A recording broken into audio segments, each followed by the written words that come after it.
ciri keberhasilan ibadahnya ketika terkumpul dalam cintanya mahabbah yang ia praktekkan dalam kehidupannya. Ketika terkumpul khudu, kepatuhan kepada Allah dalam setiap aktivitasnya, dan terkumpul khauf jika dia khawatir melanggar ketentuan Allah Subhanahu wa taala. Berapa tahun usia Anda? Apakah selama kita ibadah ini mahabbah sudah ada dalam diri kita, khudu terpraktekkan dalam hidup kita, dan khauf sudah menjema dalam perilaku kita?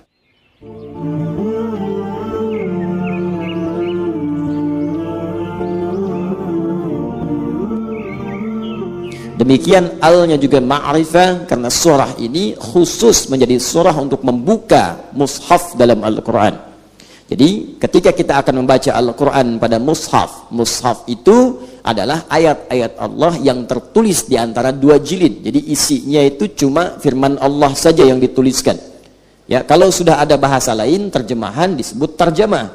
Makanya mushaf dan tarjamah. Kalau ada penjelasan disebut tafsir, karena itu disebut tafsir Al-Quran.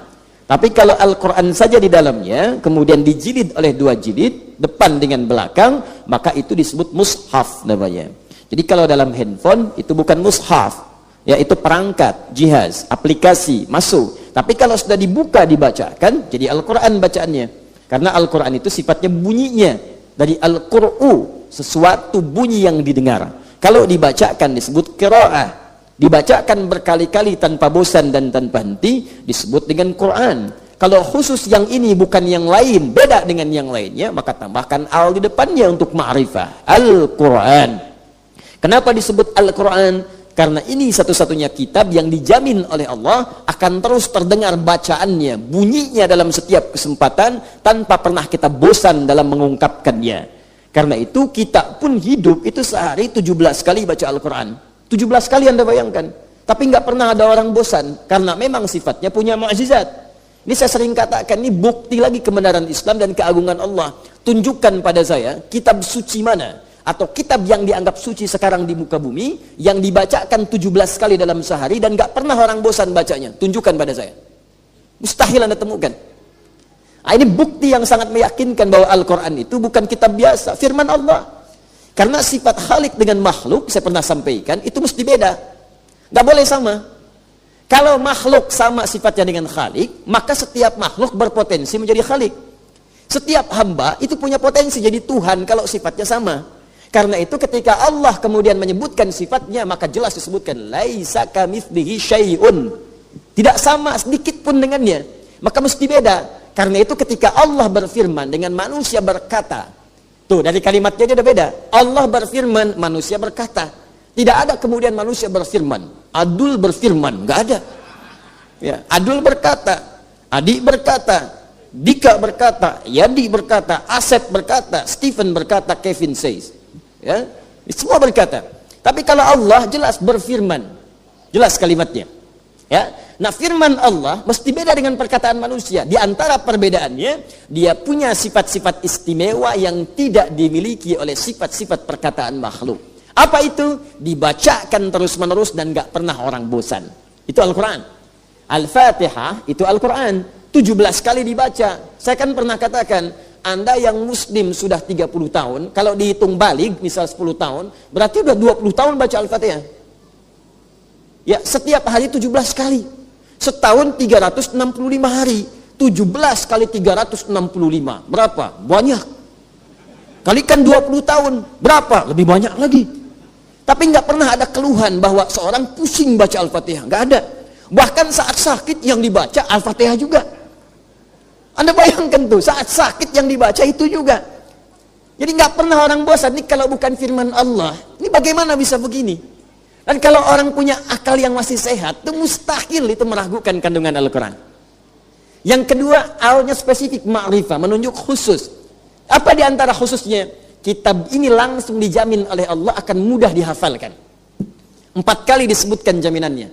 Quran surah ke-54 ayat 17, ayat 22, ayat 32, ayat 40. Walaqad yassarnal Qur'ana lidzikri fahal mim muddakir. Sungguh kami akan mudahkan Al-Quran untuk diingat, dihafalkan. Dan kalimatnya menggunakan zikr. Zikr itu perbuatan yang mengingatkan kita dengan Allah.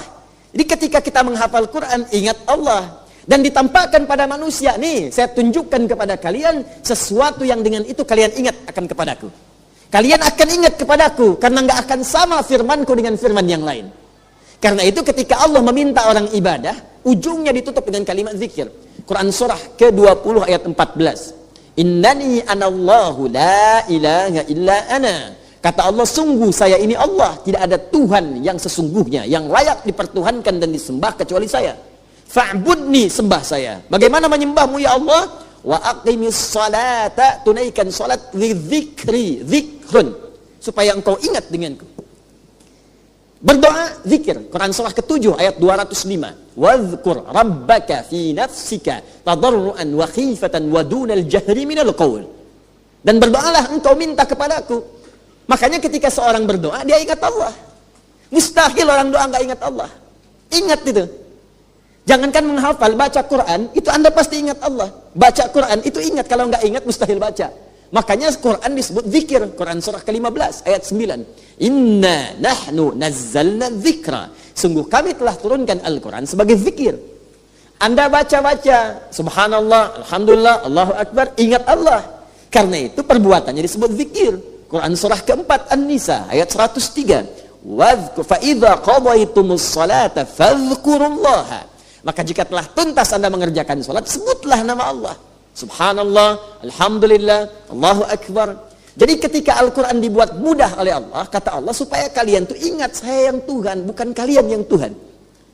Tunjukkan pada saya, kitab mana di muka bumi ini, bahkan yang dianggap suci sekalipun yang mudah dihafal seperti Al-Quran.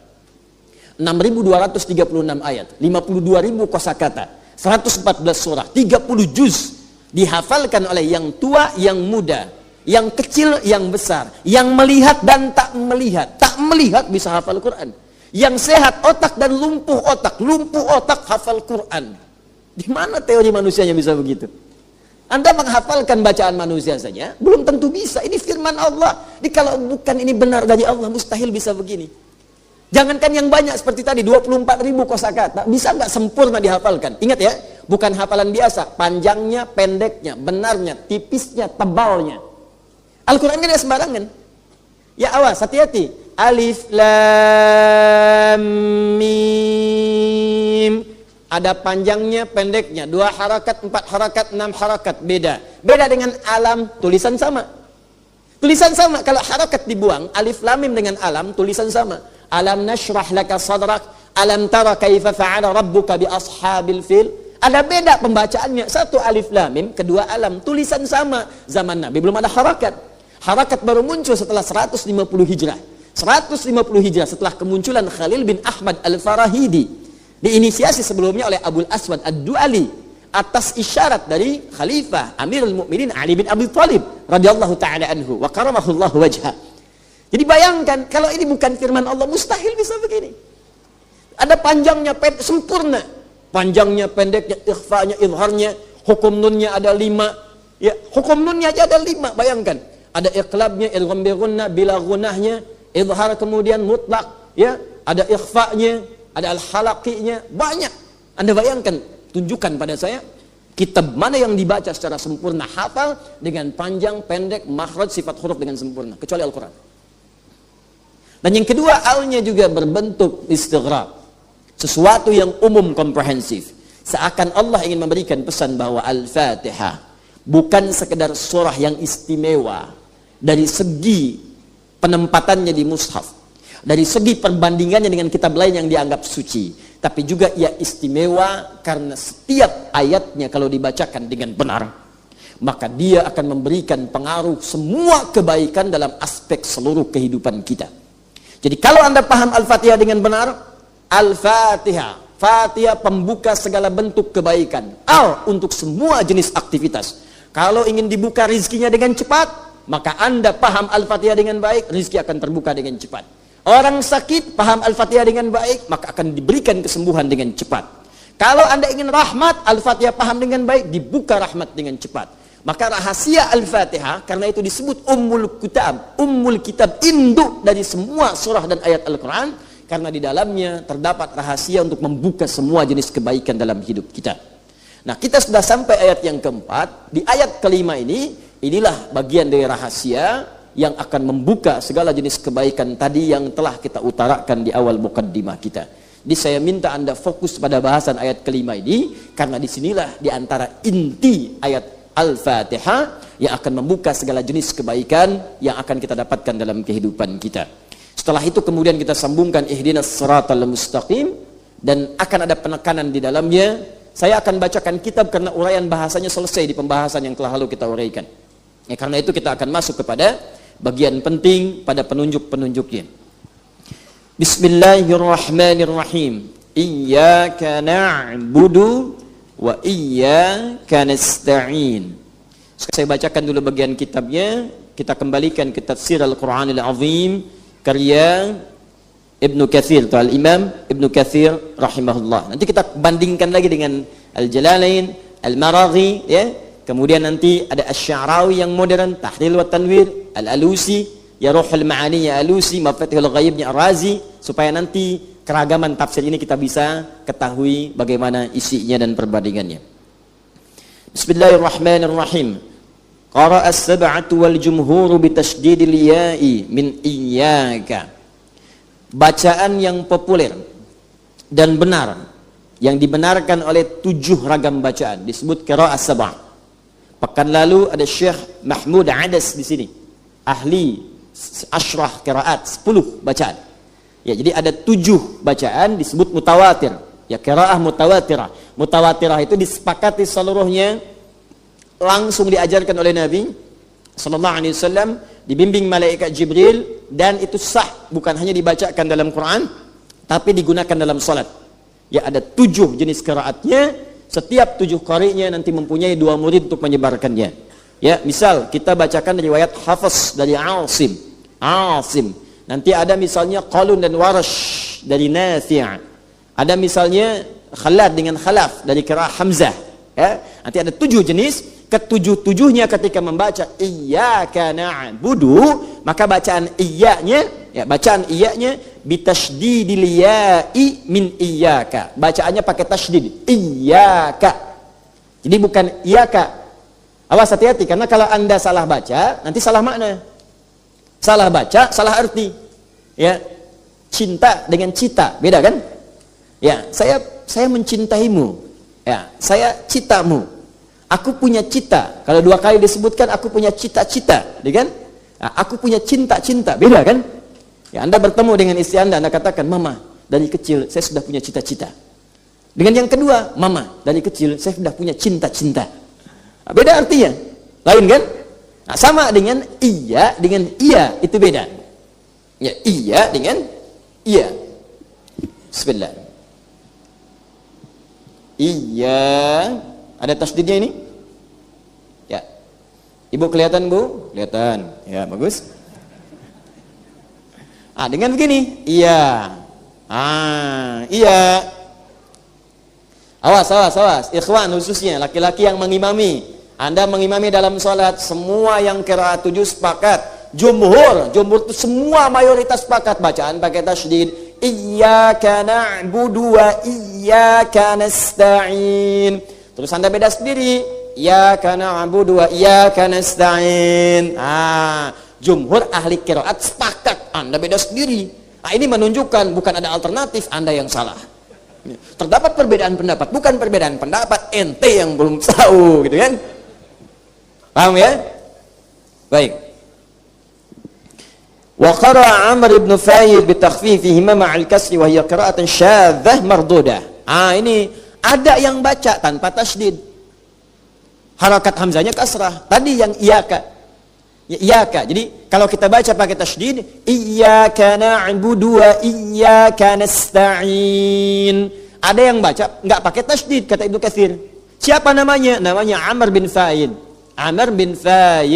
Ya, bacaannya iyyaka na'budu wa iyyaka nasta'in. Ini orang pertama yang mempopulerkan bacaan tanpa tasydid. Cuman ingat baik-baik, syadzatun wa mardudatun, itu bacaan rusak dan tertolak. Ini tidak dibenarkan bacaan itu dipakai khususnya dalam sholat. Di bacaan biasa saja Al-Quran tidak dibenarkan, apalagi dipakai dalam sholat. Orang pertama yang baca itu adalah Amr bin Fayyid. Mungkin itu menyebar, sampailah kemudian ke Bekasi, ya. Sampai kemudian ke Chicago, sampai ke Chicago, sampai ke Singapura, sampai ke Singaparna, ya. Baik, dan sebagainya. Itu orang pertama kali yang baca, namanya siapa? Amr bin Fayyid. Bismillah. Nah, ini Amr. Nah, kalau dibaca begini Amr namanya. Kalau wawunya hilang, bacanya Umar. Ingat ya? Ini siapa? Amr. Kalau yang ini Umar. Apa namanya? Kalau begini? Hah? Amir. Amir. Apa? Amir. Kalau begini? Umar. Tuh, Umar. Kalau pakai alif lam, al-umru. Umur. Jelas ya? Kalau pakai tak di ujungnya, umrah. Ya, baik. Kalau begini, ain, mim, kemudian mim. Baca? Ya, umam. Ya, apa artinya? Nggak ada artinya. Ya. Nah, ini Amr bin Fayyid. Fayyid. Ya. Ini orang yang pertama membacakan bacaan iya tanpa tasydid dan disepakati bacaannya syadzah. Ya, bacaannya rusak, tidak benar, dan mardudah, tertolak, tidak dibenarkan membaca demikian. Jadi kalau lisan kita terbiasa membaca karena tidak tahu, kalau tidak tahu itu ma'fu anhu, ya, diangkat, dimaafkan. Tapi setelah tahu maka tambahkan tasydid, jangan diulang kembali. Kalau sudah tahu dibaca sengaja kemudian tanpa tasydid maka berdosa, hukumnya tidak sah al-Fatihahnya dan harus diulang. Kalau dibaca dalam sholat tahu pakai tasydid, sengaja nggak pakai tasydid, ya kan? Sengaja, misal dia tahu iyyaka na'budu wa iyyaka nasta'in, dia sengaja nggak pakai tasydid, iyyaka na'budu, maka satu, berdosa dia. Yang kedua, batal salatnya dan dia mesti berwudu, mesti mengulang kembali salatnya. Mengulang salatnya, bertobat kepada Allah dengan istighfar, kemudian dia mengulang salatnya. Jelas sampai sini? Allah sampaikan, ya ayyuhalladzina amanu, hei seluruh orang-orang yang telah beriman kepada Allah Subhanahu wa ta'ala, ittaqullah, tingkatkan takwamu kepada Allah. Takwa itu bentuknya ibadah. Ya, orang takwa, kalau satu orang disebut taqi. Nabi Yahya alaihi salam disebut taqi oleh Al-Quran. Quran surah ke-19 Maryam. Itu kalau kita baca dari ayat 11 sampai ayat 15, itu berbicara tentang Nabi Yahya, anaknya Nabi Zakaria alaihissalam. Ya Yahya khudhil kitaba biquwwah wa atainahu al-hukma sabiyya wa kana taqiyya. Hei Yahya alaihissalam, khudhil kitaba biquwwah, berpeganglah engkau pada pedoman Alkitab yang aku turunkan kepadamu, berpegang dengan kuat. Jadi kumpulan firman-firman Allah itu, itu disebut dengan Alkitab, susunan yang sempurna ya. Karena itu Al-Quran pun disebut Alkitab, karena berisi kumpulan dengan sempurna. Quran surah kedua Al-Baqarah ayat kedua, dzalikal kitabu la raiba fi hudal lil muttaqin. Quran surah ketiga Ali Imran ayat ketiga, nazzala alaikal kitaba bil haqq musaddiqan lima baina yadayhi wa anzala at-taurata wal injil. Sedangkan orang yang berpegang teguh pada Alkitab, dalam konteks sekarang Al-Quran. Jadi kalau dulu Nabi Yahya ada Alkitab khusus di masa itu. Nabi Musa alaihi salam Taurat, susunannya disebut Alkitab. Buka Quran surah ke-17 Al-Isra, ayat yang kedua. Ya, paling kiri agak ke atas. Wa ataina Musal kitaba wa ja'alnahu huda li bani Israil. Wa ataina Musa al-kitab, kami berikan Musa alaihi salam al-kitab, namanya Taurah. Ya, wa ja'alnahu hudan li bani Israil. Nabi Muhammad sallallahu alaihi wasallam diberikan susunan-susunan firman Allah. Alkitab namanya apa? Al-Quran. Karena itu ketika Allah menyebutkan nama khusus untuk Nabi Muhammad sallallahu alaihi wasallam dan umatnya, diberi nama Alkitab itu dengan Al-Quran. Quran surah ke misalnya 2 Al-Baqarah ayat 185.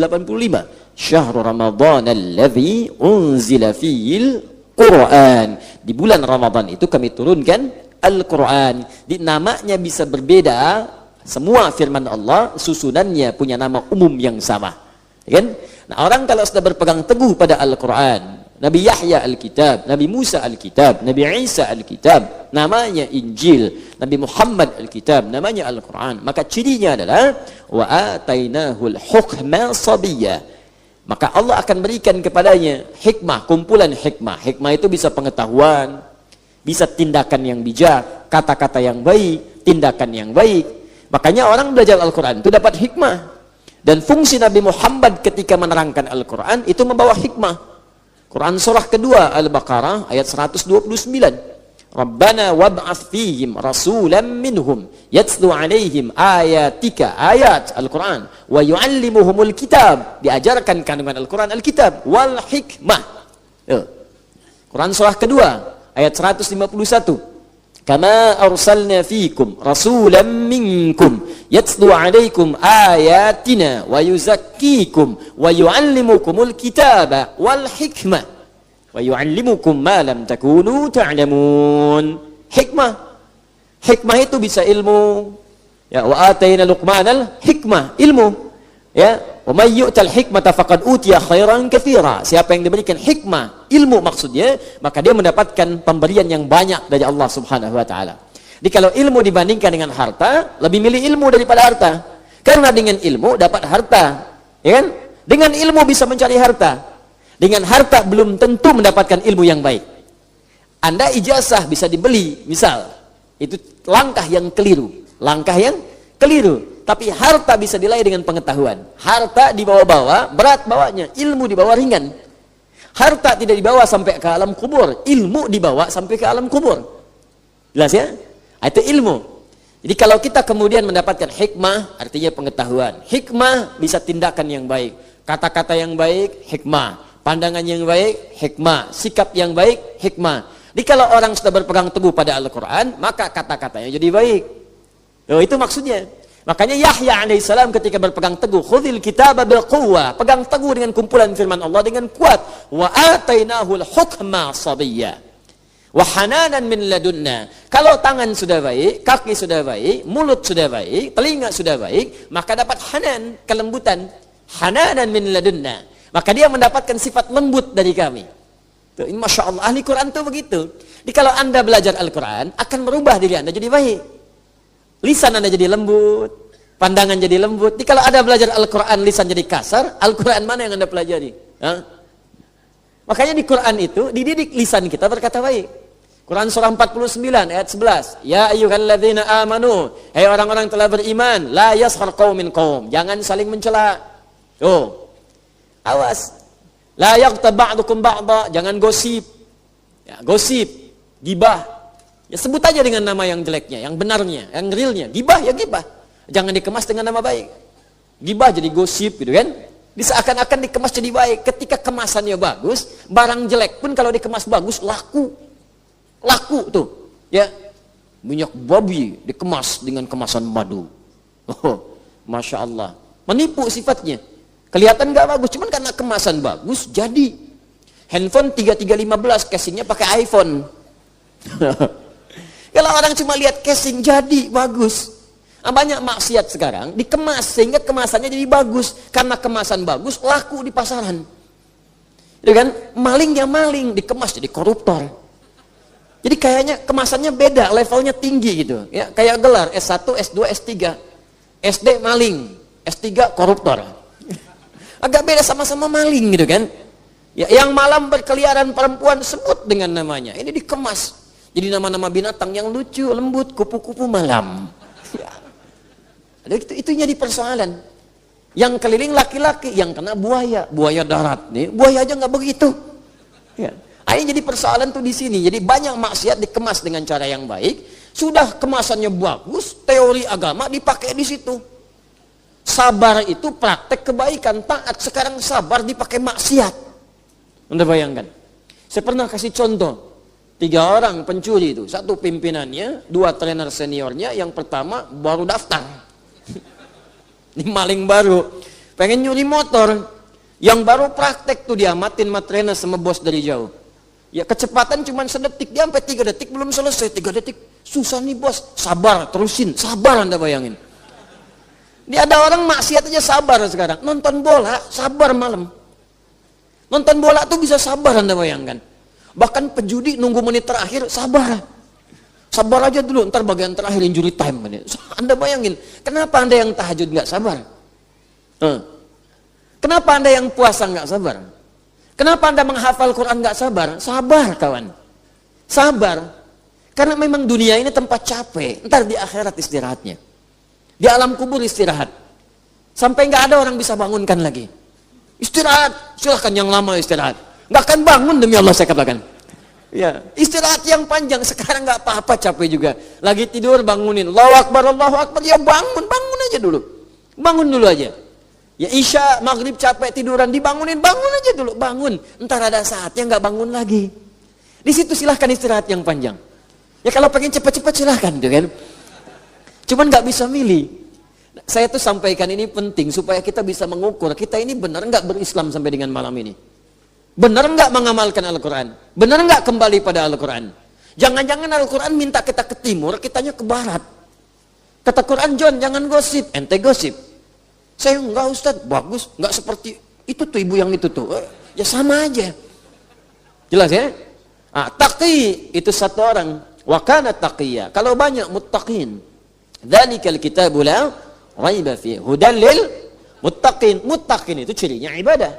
Alladzina yu'minuna bil ghaib wa yuqimunas shalah wa mimma razaqnahum yunfiqun. Infak ibadah, salat ibadah. Nah, rumus ibadah itu ibadah bagian dari takwa. Takwa itu rahasianya di antaranya dalam Al-Qur'an itu wasilah untuk memohon kepada Allah agar mengabulkan apa yang kita mohonkan.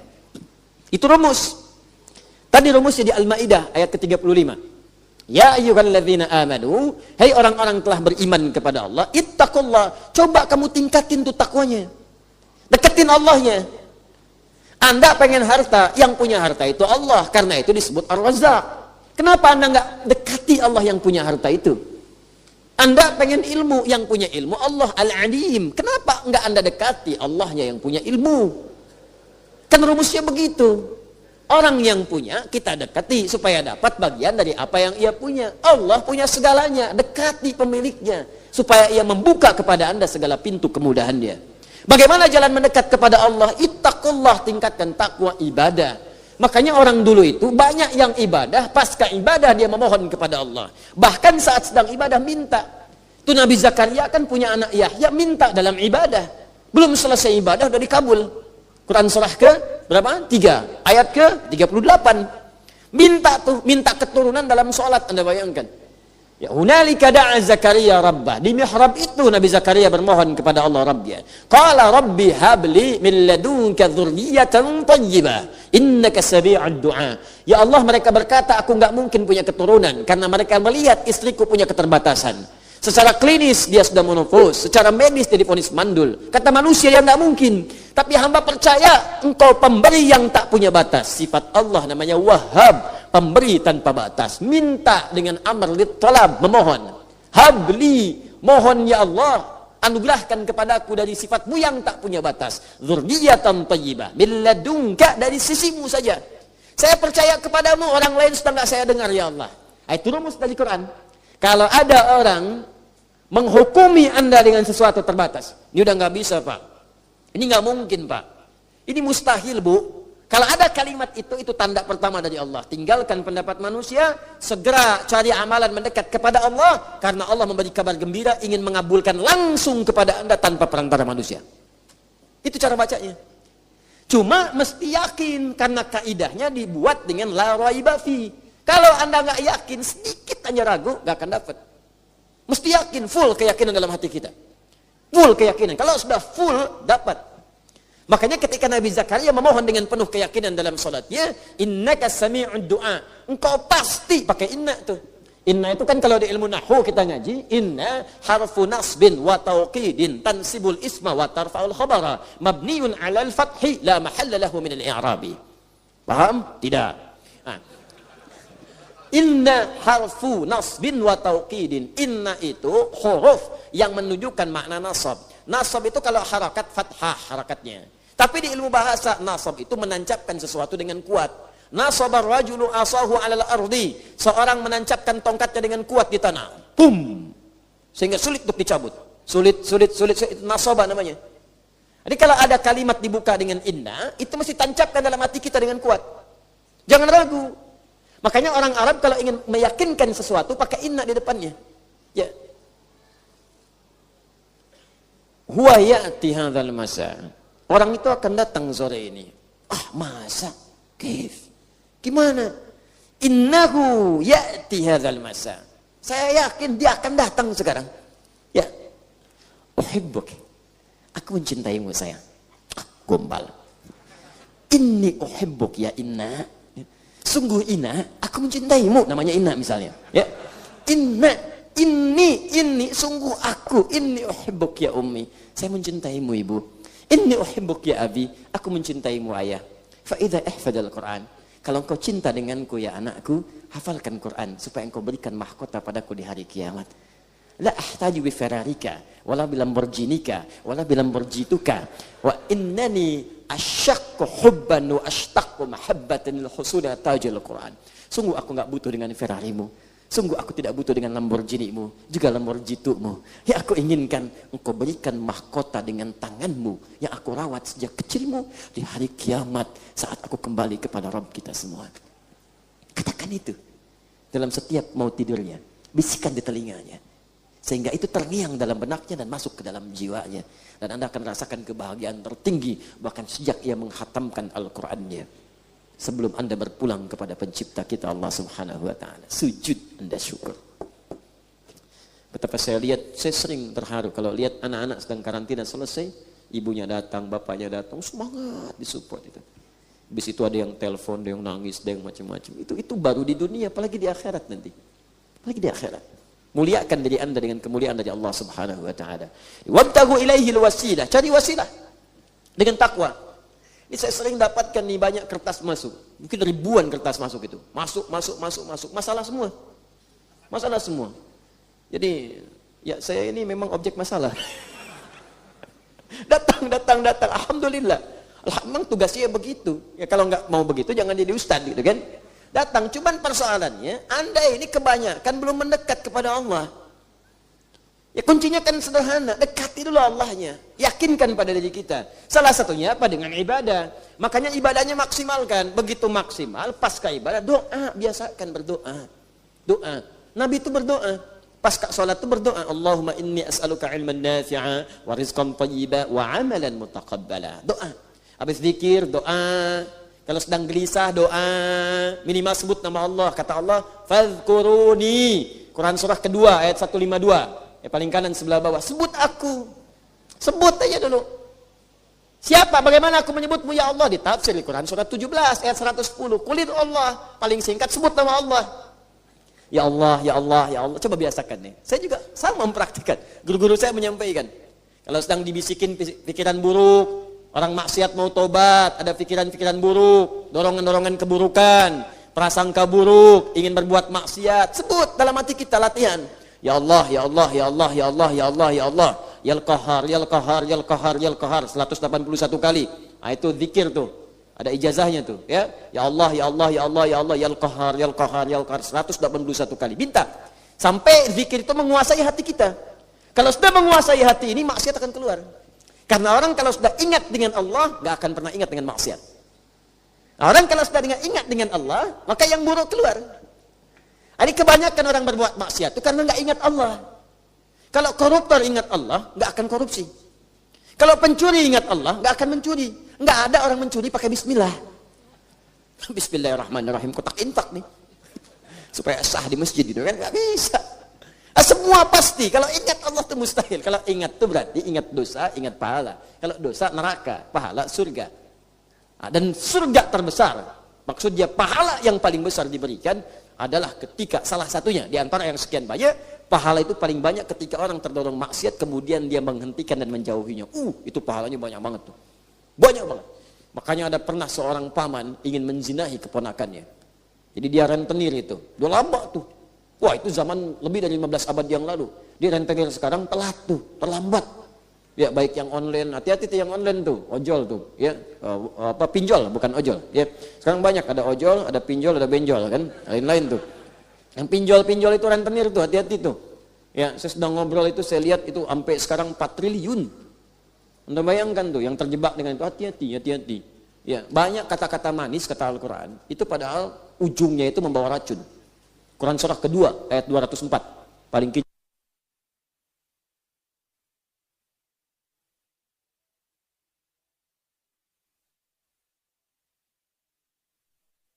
Khisam, Anda akan temukan sebagian dari manusia kalau berbicara kata-katanya cantik, kalimatnya menarik, kalau iklan itu begitu memikat hati, ya ajakan-ajakannya bagus, wa yushhidullaha ala ma fi qalbi, sebagian bahkan ada yang menyebut-nyebut Allah, orang dibelar potong-potong ayat Al-Qur'an, ada yang bawa-bawa hadis tapi maknanya diselewengkan, bikin tulisan-tulisan ilmiah, gitu kan? Karya ilmiah tapi isinya menyelewengkan makna-makna firman Allah. Hati-hati. Itu berbahaya, ujung-ujungnya kata Allah penuh dengan penderitaan. Di dunia, apalagi di akhirat. Hati-hati, pasti muaranya itu penderitaan di ujungnya. Ya, jadi biasakan berdoa, mohon kepada Allah Subhanahu wa taala. Nah, ini kita akan masuk kepada bagian intinya, karena itu saya berikan pengantarnya. Teruskan. Qara'a as-sab'atu wal jumhuru bi tasydidil ya'i min iyyaka. Qira'ah sab'ah dan jumhur, mayoritas para ulama pakar qiraat bacaan Al-Quran semuanya membaca iya pakai tasydid, iya. Wa qara'a Amr bin Faid bi takhfifiha, sedangkan Amr bin Faid pernah membaca dengan iya. Nah, ini salah bacaannya. Wa hiya qira'atun syadzatun mardudatun, sedangkan itu bacaan yang syadz, rusak dan tertolak. Nah, jadi jangan dikira kemudian orang-orang yang kelihatan rajin ibadah kemudian baca jadi rujukan untuk ilmu pengetahuan. Awas ya, lihat dulu punya ilmu enggak?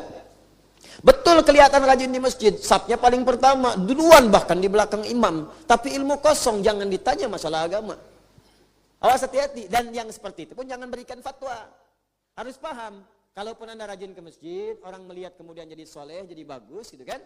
Karena solehnya soleh ibadah, bukan solehul ulum. Ada solehul ilmi, ada solehul amali. Ada soleh bentuk perbuatan, tapi ilmu terbatas. Disebut abid namanya. Abid, orang yang ibadah. Tapi ada alim namanya, alim, orang punya ilmu. Ketika punya ilmu, dia amalkan ilmunya. Itu lebih tinggi nilainya daripada orang ibadah biasa. Jadi kalau Anda ingin mencontoh semangat orang ibadah, boleh. Jangan lihat ilmunya. Lihat amalannya kalau ingin contoh amalan ibadahnya. Ya. Makanya ada 3 yang diperkenankan. Kita punya perasaan iri pada amalan itu. Ghibtah namanya, bukan hasad. Bahkan bahasa hadisnya ghibtah. Ghibtah, bukan hasad, bukan hikdun, bukan iri, bukan dengki, tapi ghibtatun. Ghibtah itu perasaan ingin menyusul amalan orang atau menyaingi amalan orang itu karena kita belum mampu mencapainya. Tuh. Misal, ya. La hasada, kata Nabi sallallahu alaihi wasallam, tidak boleh Anda iri hati. La hasada, enggak boleh, la-nya nafi. La kalau pakai ujungnya a itu bisa ada 3 arti. Nafi, nahyi, kemudian naqsi. Ya, nafi, nahyi, naqsi. Ingat ya? Nahyi artinya larangan. Biasanya kalau larangan ujungnya mati, sukun. Ya, sukun bulat, Ya, sukun bulat. Masya Allah Pak, wajah Anda bulat, kepalanya sukun, nggak ada rambutnya. Bisa. Ayo bukan, sukun, bulat, sukun seperti ini. Ya, saya di Garut tuh pernah ditawarin buah. Masya Allah, Ustadz, ini buah sukun katanya. Bukan Pak, ini adalah fathah. Fathah Ustadz, kalau sukun tuh masih di atas Pak, bulat. Jatuh ke bawah, kasrah, pecah. Begitu Bapak buka goreng, itu namanya fathah. Bapak kumpulkan di piring ini, dhammah namanya. Oh gitu. Dia balik lagi ke sini di dapur. Mama, kata Pak Ustadz, ini bukan buah sukun. Apa? Ini buah fathah. Ini asli, saya bukan ngarang. Pernah saya disuguhin waktu di Garut. Ini sukun. Ya, apa namanya? Sukun. Yang ini apa namanya? Kalau di atas fathah, di bawah apa? Kasrah. Yang ini apa namanya? Dhammah. Ya, jadi ingat baik-baik. Bacaan-bacaan itu kita harus sesuaikan sesuai dengan harakat-harakat yang disebutkan. Kita kembali dulu ke sini. Jadi kalau ada kemudian orang membacakan kepada kita, mohon maaf, tapi kita melihatnya kemudian, izin ya, tidak ada dasar ilmunya, tapi amalnya bagus, boleh kita iri dengan amalannya. La hasada. Kalau la-nya nahyi, itu umumnya ujungnya sukun mati. La yashar, jangan artikannya. Jangan, nahyi itu larangan, jangan mencela. La yaghtab, jangan gosip, jangan gibah, ya kan? La yasriq, jangan mencuri. La yakdzib, jangan berdusta. Pokoknya ujungnya sukun, sukun, sukun, sukun. Kalau ada ujungnya kemudian dhammah harakatnya, la. Bismillah. Saya hapus dulu ya. Ini kalau tinta ini kayak dosa begini nih. Ya, kalau dosanya semakin kuat, dihapusnya agak susah. Di hadis Muslim itu namanya naktah sauda, tinta hitam ke hati kita. Jadi kalau orang berbuat dosa ada tinta hitam. Gak bisa dengan taubat sembarangan. Kalau kecil-kecil istighfar hilang, astagfirullah, astagfirullah, astagfirullah, hilang. Salat dihapus, salah pandang, salah lihat tuh, saat salat tuh dihapuskan oleh Allah dosanya. Hadisnya di hadis Muslim, nomor hadis 233. Ya as-salawatu ila as-salawat, al-jumu'atu ila al-jumu'ah, wa Ramadan ila Ramadan, kafaratun lima bainahunna. Salat satu ke salat lain, Jumat ke Jumat, Ramadan ke Ramadan bisa jadi kafarat, penghapus dosa-dosa kecil yang kita kerjakan. Ada di mata, di telinga, di lisan sampai ke kaki. Ya, salah masuk masjid kan kanan, keluar masjid kiri, kadang-kadang tertukar. Masuk toilet kiri, keluar kanan. Nah, itu begitu keluar kan salah. Ya kan? Salah pandang, salah lihat di handphone, gambar-gambar nggak bagus, lihat videotron, salah dengar. Gibah sih enggak, cuman lewat dengar orang gibah. Terus dibawa ke hati sampai malam, cerita sama istri cerita sama suami, ya kan? Nah, kita nggak melakukan, cuman pendengaran itu masuk ke kita, salah itu. Nanti setiap sholat dihapuskan oleh Allah itu, sehingga hilang dari ingatan kita. Hilang. Jadi kalau udah hilang, dosanya udah hilang. Nah, ada yang terekat Jumat, jadi sejumat itu hilang. Makanya jangan pernah kita kemudian malas-malas Jumatan. Kalau bisa sebelum khatib datang, udah masuk kita. Masuk. Jangan tunggu gelombang 2. Berapa nih khatib? Khutbah pertama, tar aja deh, khutbah kedua deh. Ya sekarang tuh ada yang aneh, khatib khutbah bikin khutbah di belakang. Hati-hati tuh. Awas, ada yang bikin status. Hati-hati, ceklik sedang Jumatan di Al-Ihsan. Khatib sedang Jumatan. Khatib khutbah, enggak boleh. Ya bisa batal, fala Jum'atalah. Maka hilang kemudian bagian pahala Jumatnya. Ramadan ke Ramadan setahun. Jadi ada amalan menghilangkan harian, ada pekanan, ada tahunan. Hilang semuanya itu. Nah, kalau kita kembalikan ke sini, setelah la ada kalimat ujungnya u, maka sifatnya nafi namanya. Kalau yang tadi nahyi, larang, sekarang nafi, artikan tidak, nafi, tidak. Oh. Misal, la yukallifu nafsan, tuh harakatnya u. Ya, yukallifu, artikan tidak. Allah tidak akan menguji hambanya di luar batas kemampuannya. Artinya setiap orang yang punya ujian, sedang mendapat musibah, pasti bisa mengatasinya. Dia dianggap mampu oleh Allah. Kalau tak mampu nggak akan diuji. Ini rumus secara psikologi. Karena sedang mendapatkan ujian, maka segera kembali kepada Allah dan yakini ayat ini. Kalau yakin dengan ayat ini, kita nggak akan putus asa. Karena kita yakin kita itu mampu mengatasinya. Kata Allah, atasi, kamu yang mampu, orang lain tak mampu. Karena itu orang lain tak diuji, kamu yang diberikan ujian. Paham ya? Artikan dengan tidak. Kalau ujungnya a, nih, la misalnya. Ujungnya a, la hasada, a. Ini biasanya naksun itu sesuatu yang berkurang. Contoh, baca Riyadhus Shalihin di bab ikhlas. Dari 1896 hadis di dalamnya, masuk bab ikhlas, ada kalimat Nabi, la hijrata ba'dal fathi. Tidak ada hijrah lagi setelah terbuka semua kebaikan-kebaikan di Mekah itu. Kalau konteksnya Mekah. Tapi kalau konteksnya hidup kita, misal, Anda sudah baik nih, tinggal dekat masjid, di kantor ketemu teman yang bagus, sholatnya gampang, dunianya cukup, maka jangan cari lagi, jangan hijrah lagi. Jangan pindah tempat. Jangan cari pekerjaan lain, khawatir ketika mencari butuh perjuangan lagi untuk mengondisikan seperti tadi. Anda tempat dah tinggal bagus, dekat masjid, taklim ada, tetangga baik-baik. Anda pindah ke tempat lain, di tempat itu perlu penyesuaian lagi. Makanya kemudian ibadahnya bisa memulai lagi dari awal. Sama, tinggal di Mekah, ke Masjidil Haram tinggi, setiap sholat 100.000 pahalanya, di Al-Ihsan cuma 1. Kalau jamaah 27, tinggal di situ, tinggal, jangan hijrah kalau masih bisa di situ. Ini tinggal di Mekah, pindah ke Bogor misalkan, nah, kan? agak beda. Sifatnya kemudian berubah. Naqsi, berkuranglah kemudian kemuliaan itu. Nih, naqsun.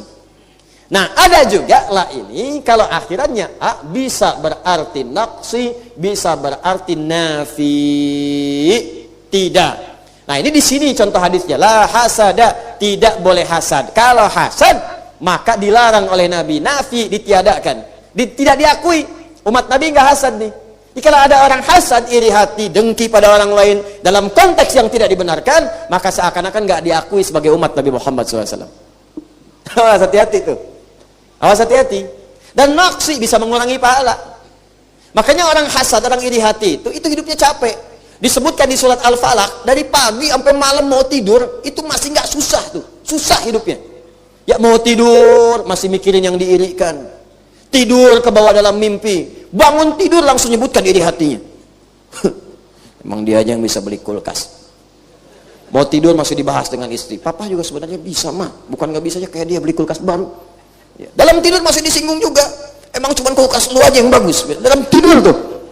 Bangun tidur masih kepikiran. Sekarang bahkan orang iri pun bikin status pun capek. Lihat media sosial udah capek. Makanya dilarang dalam Islam, nggak boleh. La dan naqsi bisa mengurangi pahala. Setiap disebutkan pindah pahalanya ke orang. Makanya jangan marah kalau disebutkan keburukan oleh orang. Biasa aja. Dan nggak ada kerjaan kalau orang lain nyari keburukan kita karena selalu akan ditemukan. Artinya kalau ada orang mencela kita atau menyebutkan keburukan kita misalnya, atau menggibahkan kita, itu artinya kita benar-benar manusia. Sebab kalau nggak ada aib namanya malaikat. Jelas ya? Dan nggak usah marah. Sebab kita punya dua keuntungan. Keuntungan pertama, Allah sedang menetapkan bahwa kita benar-benar manusia. Yang kedua, saat disebutkan nama kita dengan kejelekannya misal, kalau itu kemudian benar, hati-hati menjadi gibah, kalau itu salah menjadi fitnah. Dan setiap gibah atau fitnah ketika disebutkan, maka semua dosa kita ditransfer kepada dia dan pahala dia ditransfer ke kita.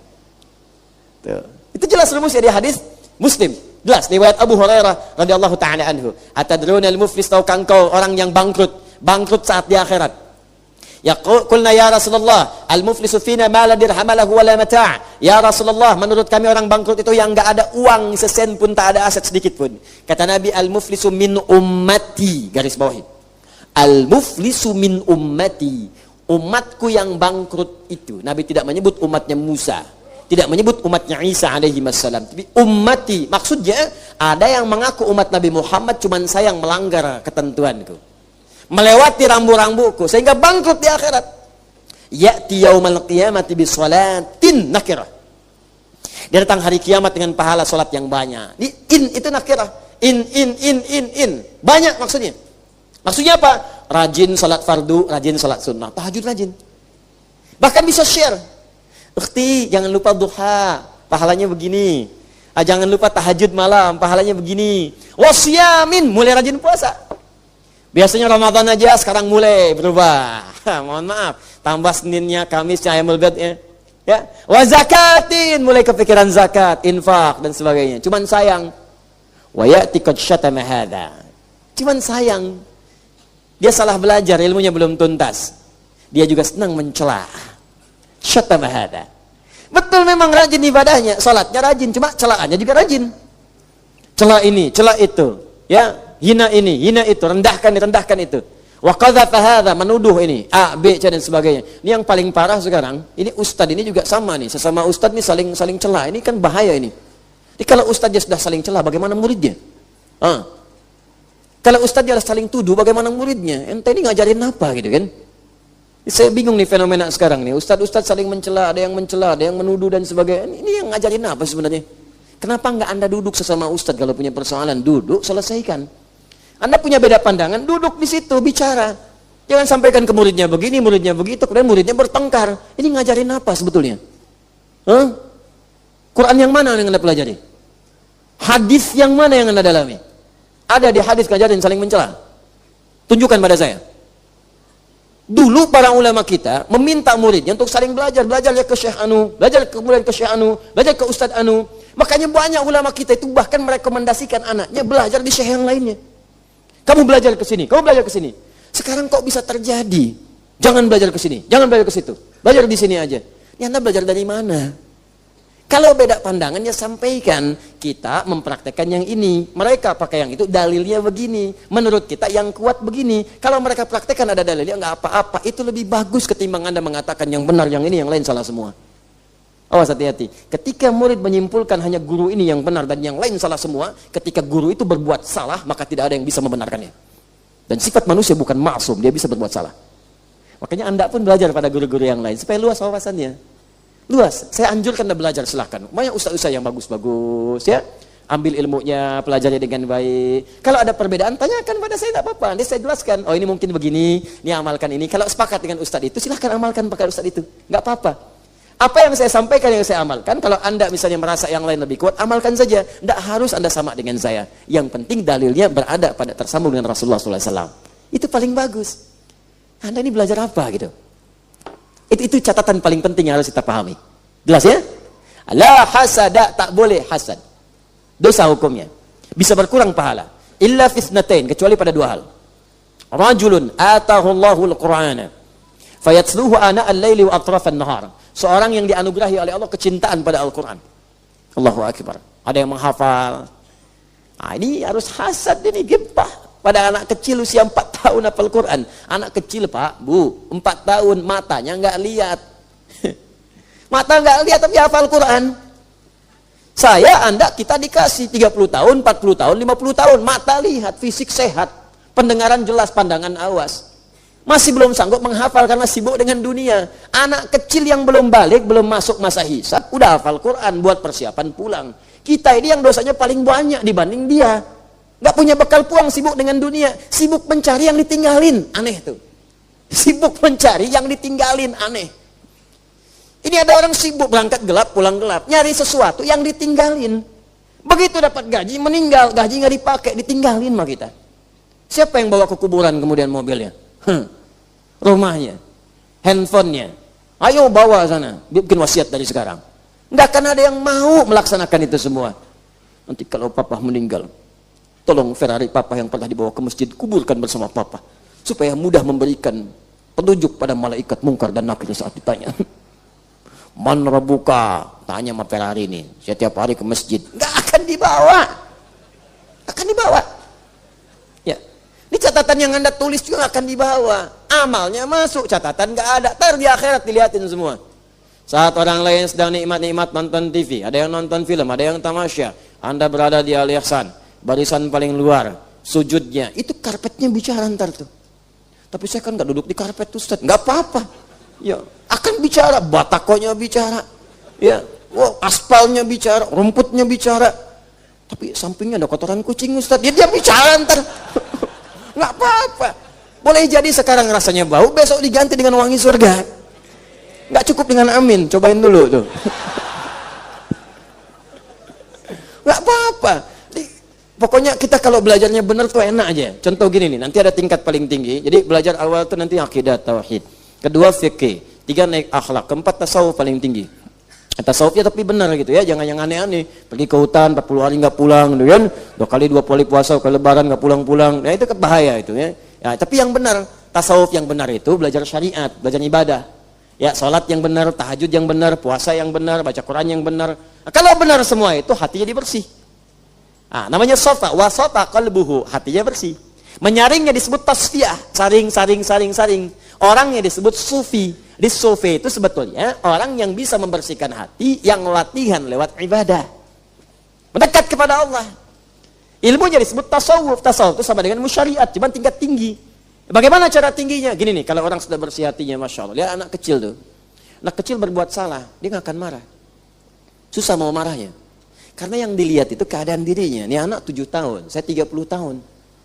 Anak ini 7 tahun, masih sedikit dosanya. Saya 30 tahun, banyak dosanya dibanding dia. Masa yang banyak dosa mau marah sama yang sedikit dosa? Saya 30 tahun, lihat Anda 50 tahun. Anda berbuat salah, maka cara pandang saya nggak akan marah. Kenapa? Anda ini lebih tua dibanding saya, pahalanya lebih banyak. Sholat Anda dengan saya lebih unggul Anda 20 tahun daripada saya. Masa saya mau marah pada yang banyak pahalanya? Tuh, orang tuh akan seperti itu kalau udah pada puncak itu. Oh, Masya Allah tuh enak kita ngelihat dunia itu. Cuman nggak mudah. Latihannya tuh perlu mendekat lagi, dekat lagi sampai kita merasa dunia ini kecil. Biasa. Itu indah. Nanti akan terap dalam pakaian. Mula-mula latihan. Jadi kalau sudah senang naik ke akhlak. Misalnya, ada misalnya tauhid. Itu hitam putih. Belajar benar salah. Benar salah, benar. Dalam tauhid gak ada pilihan. Benar salah, benar salah, benar salah. Tuhannya siapa? Allah. Dah benar. Gak ada alternatif yang lain. Gak ada abu-abu. Ingat, gak ada abu-abu. Hitam putih, hitam putih, hitam putih. Man rabbuka? Allah, jelas. Di dalam tauhid itu gak ada semua agama sama. Menuju pada Tuhan yang sama. Cuman caranya beda-beda. Gak ada. Nah, dia belum belajar tauhid atau belajar dengan cara yang salah. Kalau udah belajar tauhid, kenal Allah, paham bagaimana mendekat kepada Allah, baru dikasih fikih. Kasih fikih, fikih masuk. Nah, cara sholat, cara kemudian puasa, fikih caranya masuk. Diajarkan supaya benar. Makanya saat belajar tauhid, Nabi melarang dulu ke kuburan. Karena khawatirnya salah. Ketika datang, keliru, kemudian mintanya bukan pada Allah. Setelah tauhid mantap, diminta ke kuburan. Ayo datang lagi. Kemarin saya larang, bukan nggak boleh. Nih, bukan nggak boleh. Tapi kuatkan dulu keyakinan pada dirimu, baru diajarkan bagaimana cara ziarah yang benar. Begitu diajarkan, datang, silakan ziarah.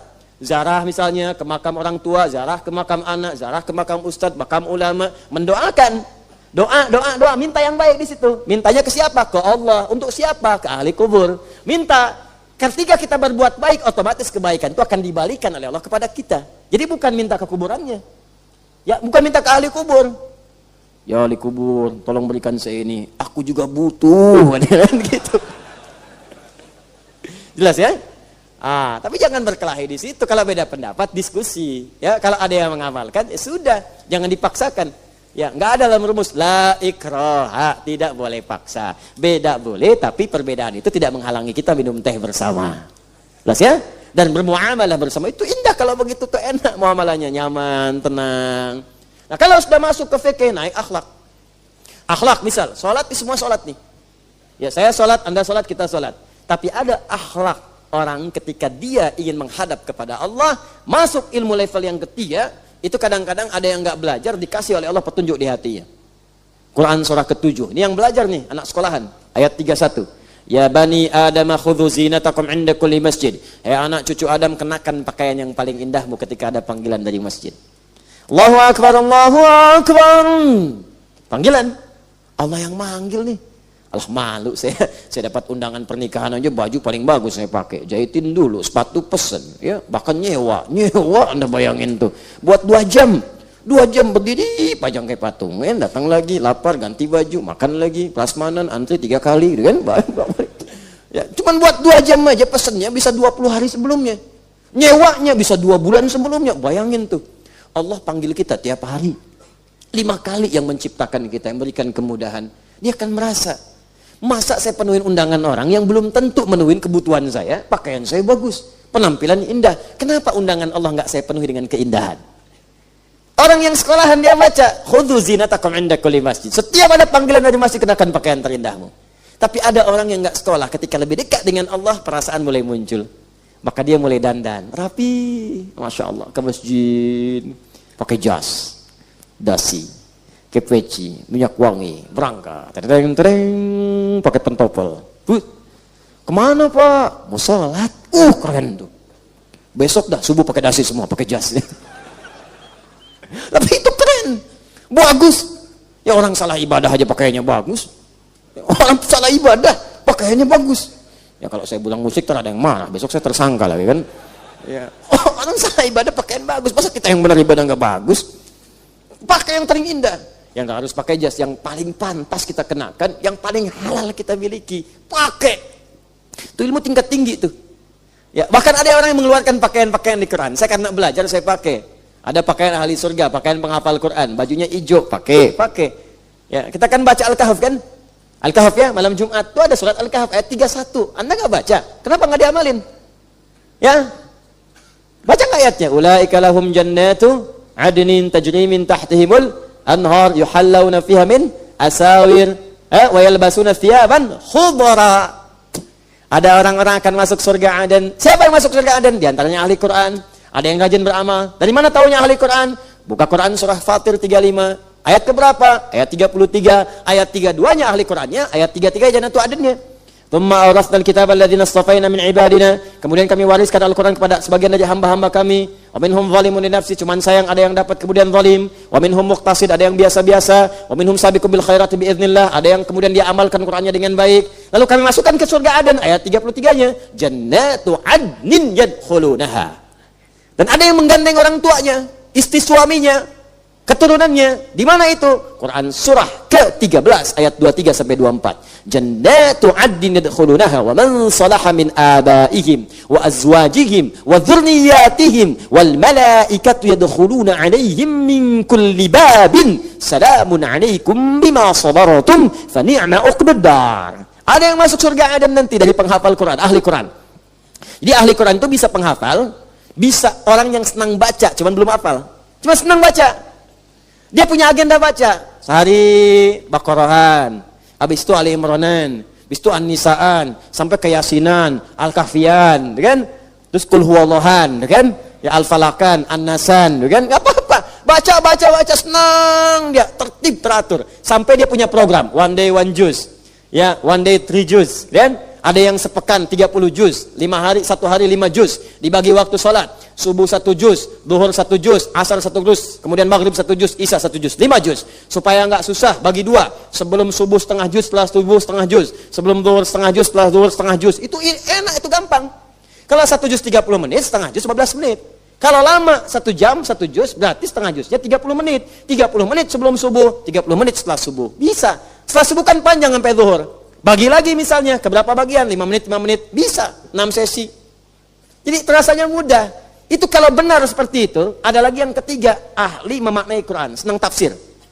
Al-Fatihah dikaji, gitu kan? Dan selesai maknanya, pindah lagi. Juz amma dulu, pindah. Itu kalau benar-benar demikian, jadi ahli Quran. Dengan cintanya pada Al-Quran, bukan hafalnya, cintanya. Dia cinta benar. Masuk surga Aden. Nah, apa perilakunya? Diamalkan isinya. Apa diantaranya? Saat masuk surga Aden nanti, dia akan pakai pakaian sutra dengan gelang-gelang emas, bajunya hijau. Hijau. Wah, sekarang dipraktekkan sama tukang rokok, kan? Ayo masuk perbola itu kan. Hijau royo, ayo royo masuk surga. Ya, masuk surga ya pakai. Senang. Ayo saya pakai hijau nih, sekaligus menghormati TNI kita yang akan dirgahayu. Ya, TNI hijau, makanya kita pasang merah putihnya. Ya kan? Untuk cinta pada negara kita, bahwa kita ini berbuat baik. Jadi kalau semua warganya baik, ke negara pun akan berdampak. Di ulama-ulama ini jangan dimusuhi, ustadz-ustadz jangan dimusuhi, karena ulama membimbing umat. Kalau umat baik, negara akan aman. Nah, itu gambarannya. Ini kita dorong nih, TNI kita baik, ya, polisinya baik, semua baik. Ini pakai saya ini untuk menghormati tentara kita akan dirgahayu. Dan umumnya pakaian mereka namanya hijau. Ya, hijau, kalau hijau disebutkan biasanya ke tentara. Maka kita doakan pakaian itu pakaian ahli surga. Jaga betul, niatkan untuk beribadah kepada Allah. Kalau ikhlas kemudian gugur, syahid tuh. Dan pakaian itu yang akan bersaksi di hadapan Allah Subhanahu wa taala. Kalau benar diniatkan ibadah karena Allah Subhanahu wa taala. Doakan. Jadi kalau dalam sujud kita mendoakan tentara, polisinya, semuanya kita doakan baik-baik. Mungkin doa kita itu akan masuk ke dalam hati-hati mereka dan berubah jadi perilaku yang lebih baik. Jelas ya? Itulah hasada ila fitnatain. Yang kedua, rajulun atahullahul mala fayunfiquhu ana al-laili wa atrafan nahar. Yang kedua, Allah anugerahkan harta benda. Rajin infak. Infak seneng dia. Ya, ada yang sirran, enggak mau kelihatan. Pokoknya jadilah gitu. Udah. Pembangunan bisik-bisik aja. Pak, butuh berapa? Sekian. Udah. Tiba-tiba dia kirim pasir, kirim apa, enggak mau orang tahu. Itu sirran. Ada dulu orang sering sedekah. Ini banyak orang sedekah ya, sedekah itu tinggi itu manfaatnya. Jadi kalau Anda misalnya anak nih pengen dibuka oleh Allah ilmunya apa, orang tua sedekah. Ya, walaupun kecil-kecil, nggak ada materi berdoa, minta doa itu bagian dari wasilah. Ya 1000, 2000 belikan makanan, kasih penghafal Quran, niatkan supaya anak saya dibuka kepintarannya, silahkan. Dibuka ilmunya, boleh, ada. Syekh Nawawi Al-Bantani setiap mau ngaji dari Banten nih. Ya, ini ada rombongan dari Matlaul Anwar, dari Menes. Ada Syekh Nawawi dari Banten. Syekh Nawawi Al-Bantani itu setiap mau ngaji sedekah dulu. Apa niat sedekahnya? Ya Allah, jadikan dengan sedekah ini saya tidak pernah mengetahui aib guru saya. Allahu Akbar. Makanya berkah ilmunya. Karena memang di dalam kitab ilmu itu, kitabul ilmi, kalau ada murid sudah bersikap buruk pada guru atau bahkan berpikiran buruk aja pada guru, maka dia tidak akan mendapatkan keberkahan ilmunya. Gak akan dapat. Ya. Ngaji di mana? Sadari, bid'ah. Udah tuh gak akan masuk. Kita kasih yang benar pun gak akan diambil. Dikasih yang benar pun nggak akan diambil, nggak akan masuk. Manhajnya beda manhaj. Nggak akan masuk demi Allah saya katakan. Jangankan Anda berikan ilmu, sebut nama saya akan ditolak. Saya kasih Quran aja nggak akan diambil.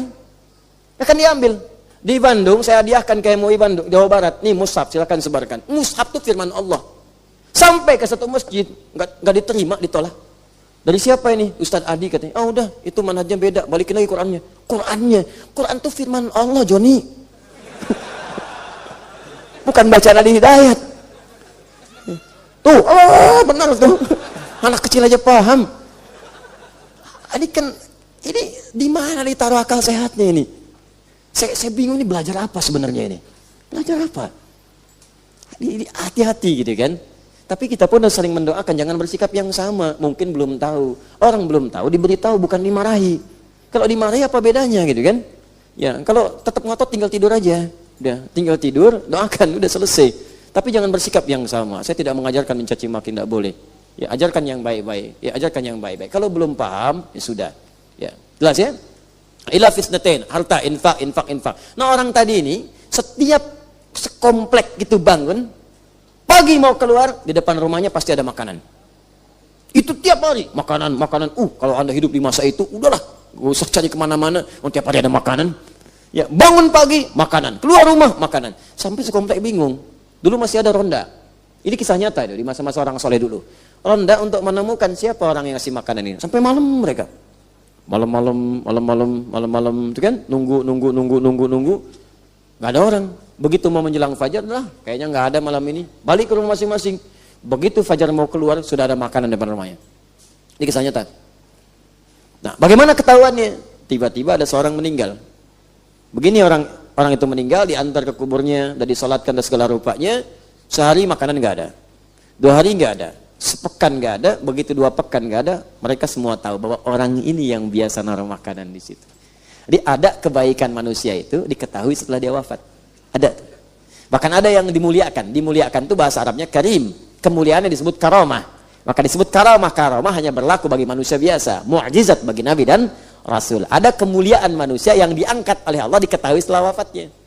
Jadi setelah wafat muncul tiba-tiba. Kalau hidup gak kelihatan. Begitu meninggal, tukang ojek datang, tukang becak datang, pemulung datang, pengen nyolatin, pengen kemudian datang ke rumah takziah juga. Allahu Akbar. Ini amalan apa orang ini? Apa amalannya? Rupanya gak ketahuan, cuma ngajak anak. Bahkan ibunya pun gak tahu, istrinya gak tahu, anaknya cuma dibawa. Ada dulu yang buat qiraati. Nama Kiai Dahlan, Kiai Haji Dahlan Zarkashi dari Semarang. Itu soleh-soleh itu insya Allah. Anak-anaknya soleh, Kiai Bunyamin, ada Ustadz Abu dan sebagainya. Itu qiraati itu nanti ada yang belajar dari Jogja, muridnya kelak membuat Iqra. Iqra itu yang diajar ke 1, Iqra 2 itu asalnya qiraati. Nah, belakangan ada Ummi, itu juga sama, belajar dari qiraati. Itu Syekh Dahlan Zarkashi, Mbah Dahlan itu punya amalan diantaranya senang sedekah. Jadi kalau beliau lihat di majalah di koran ya, di koran lihat nih, ada yang membutuhkan gini, itu bisa ngajak anaknya 1 ya dibawa. Istrinya nggak tahu. Nah, kemana kita Mbah? Saya nanya kan, udah ikut aja nanti sedekah selesai hilang. Kapan ketahuannya? Begitu meninggal datang orang-orang tuh, datang. Orang-orang itu Pak, daerah tuh banyak. Terus Anda yang tiap pekan taklim merasa jadi baik. Persaingan kita ketat teman-teman. Jadi kalau nggak dimulai dengan serius, rugi kita. Rugi. Tuh ya. Itu yang bawa kantong itu bukan ngantongin sampah tuh, kotak infak tuh. Jalan. Kadang-kadang ditawarin gitu ya. Allahu Akbar. Semoga kita dimasukkan ke surganya Allah dengan baik insyaallah. Baik. Nah, itu kalau ada yang begitu siang malam infak, itu kita mesti merasa iri tuh. Ini anak kecil dikasih begini kita belum bisa. Ya orang bisa infak dengan harta kalaupun nggak ada dia bisa. Itu luar biasa. Ya. Saya juga kadang suka sedih itu. Ada orang desa datang pulang-pulang tiba-tiba ngasih amplop gitu kan 100.000, ada yang 5.000, ada yang 2.000. Masya Allah berkah nih. Kemarin ada pertemuan ustad-ustad, ada ibu-ibu Pak, Bu di belakang, iya. Jadi ibu itu pensiun, tiap hari ingat meninggal aja. Maksudnya kalau saya meninggal bakal saya apa? Dia nulis buku. Hasil pensiunnya itu, tabungan dia selama ini, itu Masya Allah dibagikan ke ustad-ustad. Ditipak bekal dakwah. Saya ini yakin kurang amal. Saya yakin kurang ilmu. Mungkin dengan nitip ke Bapak bisa bekal saya untuk pulang kepada Allah. Saya udah cukup urusan dunia Pak, insya Allah ada. Ini yang ini saya pengen berikan. Saya bilang Allahu Akbar. Kita mesti adil tuh. Yang kayak gitu nggak sih? Begitu kita buka, udah kita kasihkan ke ahli Quran semua. Udah berikan. Supaya ngalir lagi pahalanya.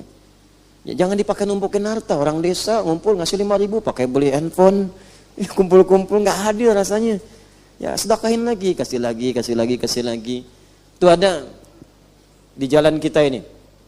Terkenal dari Bekasi. Tuh, yang Kalimalang, kayak Haji siapa namanya? Siapa? Harus tahu, kayak Nur Ali.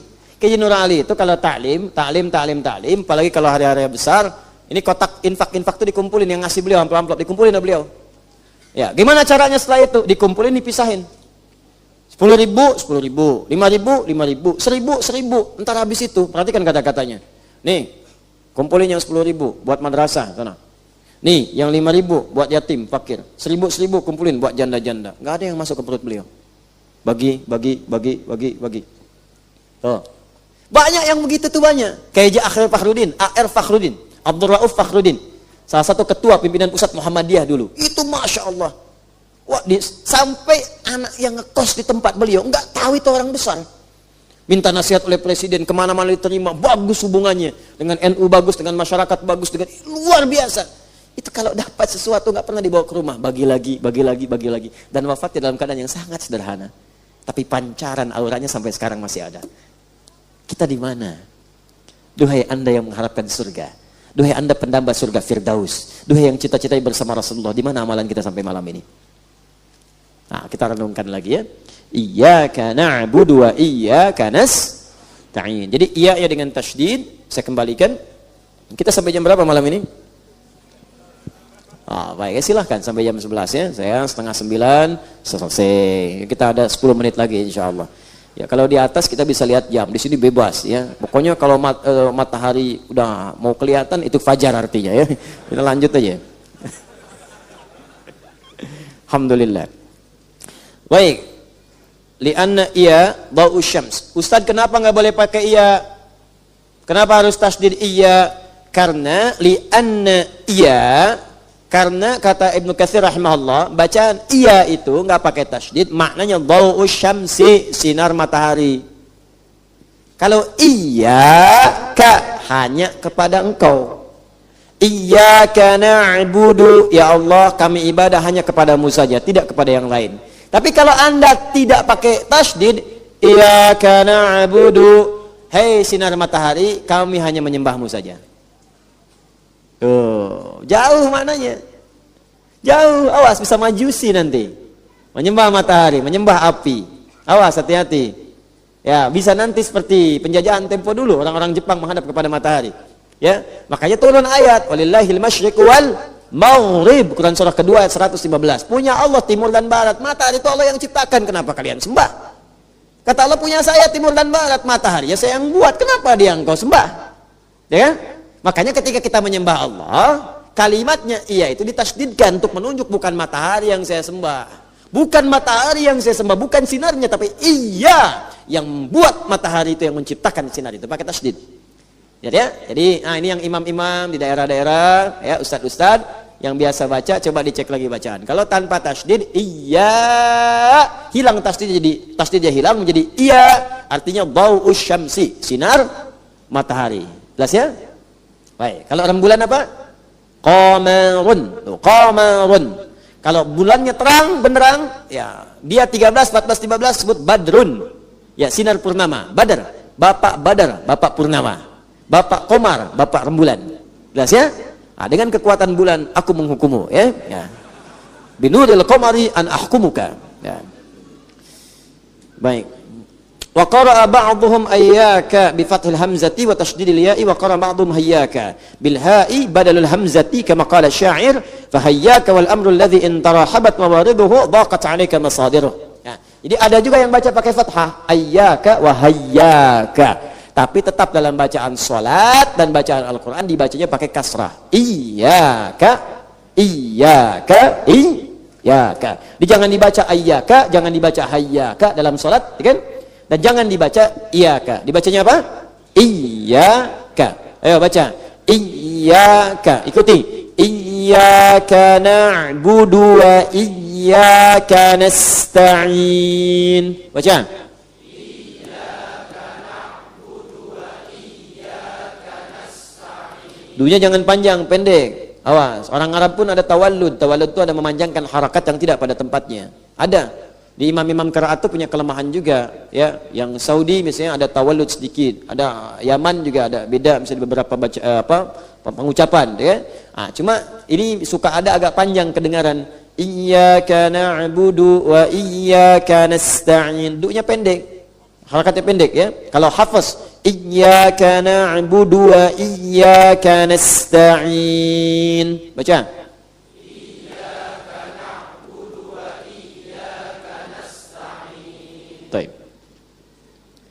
Kemudian teruskan. Wa nasta'in bi fathin nuni awwalul kalimati fi qira'atil jami' siwa Yahya bin Withab wal A'mash fa innahuma kasaraha wa hiya lughatu Bani Asad wa Rabi'ah wa Bani Tamim. Ya. Nasta'in dibacanya fathah depannya. Nah, ya. Ujungnya harakatnya u kalau disambung. Iyyaka na'budu wa iyyaka nasta'in ihdinas siratal mustaqim. Kalau berhenti sukunkan. Iyyaka na'budu wa iyyaka nasta'in. Sukun. Ya, sukun karena orang Arab itu baik di Al-Qur'an di luar Al-Qur'an hum yabda'una bil harakati wa yantahuna bis sukun. Jadi mereka memulai dengan harakat, berhenti dengan sukun. Bacaan dalam bahasa Arab semua mati di akhirnya. Hidup ayu mati syahdu, itu rumus di kuantum Arabik. Hidup ayu, kalau Anda ingin belajar bahasa Arab, semua harakat depannya pasti dibaca dengan ayu. Kalau bukan a fathah, maka i kasrah, u dhammah. Jangan takut kalau belajar bahasa Arab, tuh baca aja, jangan takut salah. Depannya pokoknya harakatnya di antara satu di antara tiga. Kalau bukan a, i atau u, hidup ayu, baca harakat depan dengan ayu. Tuh, jelas ya? Ini penting nih, saking pentingnya ini susah dihapus juga tuh. Tuh. Yo, tuh. Panitia. Alhamdulillah. Hari pertama di panggung. Angin sendiri, nulis sendiri, hapus sendiri. Kasih spidol, nggak bisa dihapus. Dilihatin cita-cita masuk surga. Masya Allah. Ampuni dosa-dosanya ya Allah. Cuman bilang amin tuh. Nah sini, lihat sini nih. Ba, ya, ta. Ba, kemudian ya, kemudian ta. Baca. Ini, lihat sini baik-baik. Lihat sini baik-baik. Ini nih, ba kan? Ba. Ini huruf awal nih. Mau apa aja, alif sampai ya lah pokoknya ya. Alif sampai ya. Pokoknya kalau di depan kalimat, baca aja cuma 3 kemungkinan. Kalau enggak, a, i pasti u. Ya. Kalau enggak, a, i pasti hidup ayu, baca harakat pertama dengan hidup. Kalau enggak a, i pasti u. Salah dikit gak apa-apa, kalaupun harus ya ba jadi i, gak apa-apa, ntar orang Arab benerin. Dan mereka paham, mereka ngerti komunikasi itu yang penting dipahami. Begitu keliru dibenarkan. Misal, kita baca dengan harakat fathah, ba. Bait misalnya kan? Bait nih, kita baca ini. Dia benar rumah. Anda baca bit dan lain di bit, dia paham rumah. Ya, tapi kan kalau kita punya feeling juga nggak mungkin buit ya. Ya, pasti dibacanya kalau nggak bakbi lah gitu kan. Nah, ujungnya matiin supaya nggak susah, matikan dengan sukun. Hidup ayu mati syahdu. Hidup dengan syahdu. Syahdu itu sukun. Sukun itu tenang. Maka kalau mau hidup, hiduplah teman perjuangan, meninggal dengan tenang. Ya ayat Tuhan nafsul mutmainnah. Tanda ketenangan itu sukun. Sukun itu tenang dari kata sakinah, litaskunu ilaiha. Sukun, tenang. Makanya orang meninggal itu, kalau belum meninggal kan mayyit pakai tasdid. Mayyitun, innaka mayyitun wa innahum mayyitun. Dalilnya Quran surah 30 ayat ke-30. Mayyit, orang yang akan meninggal. Mayyit, belum meninggal. Adul mayyit. Nah, adi mayyit akan meninggal, gak usah marah. Kalau kemudian dia meninggal, datang maut namanya. Kullu nafsin dha'iqatul maut. Ini yang nyebut tasdid di sini. Tarik nafas, kullu nafsin, ambil, naikkan ke atas. Siapa yang nyebut? Malakul maut. Quran surah ke-32 ayat ke-11 paling kanan sebelah bawah. Qul yatawaffakum, katakan setiap yang hidup pasti wafat. Wafat itu dari yatawaffa. Yatawaffakum malakul mautil ladzi wukkila bikum. Akan datang malakul maut, nyabut, dia bawa maut, makanya disebut malakul maut. Apa yang dicabut? Tasdid. Makanya begitu ini dicabut, tinggal sukun begini. Kalau sudah hilang tasdidnya, maitun, sukun, maitun, berarti sudah meninggal. Kalau mayit itu sudah meninggal, dinaikkan ke keranda jadi jenazah. Makanya di film-film kartun dulu, ya begitu ada yang meninggal, kepalanya di atasnya dikasih sukun bulat. Ya, Dragon Ball, musuhnya Piccolo, ya, di Kamehameha habis, belakangnya ini kan bulat. Hafal saya. Yang nulisnya Susuke Watanabe, ya tahun 97. Baca saya, nonton enggak. Ya. Saya tahu Liverpool menang 4-3 ya saya tahu. Udah 3-0, klubnya kan enak-enak aja. Jadi susu kan 1, 2, 3 orang Korea tuh. Yang orang Korea itu dulu dikalahin sama Evan Dimas. Ya waktu di Senayan. Tahu saya. Baca John. Coba nonton nggak? Enggak saya nggak nonton. Tapi saya tahu Muhammad Salah terakhir ngegolin 4-3 jadinya. Ya, baca. Yang baik-baik baca supaya kita bisa share pengetahuan kita. Yang buruk-buruk nggak usah dibaca. Ya.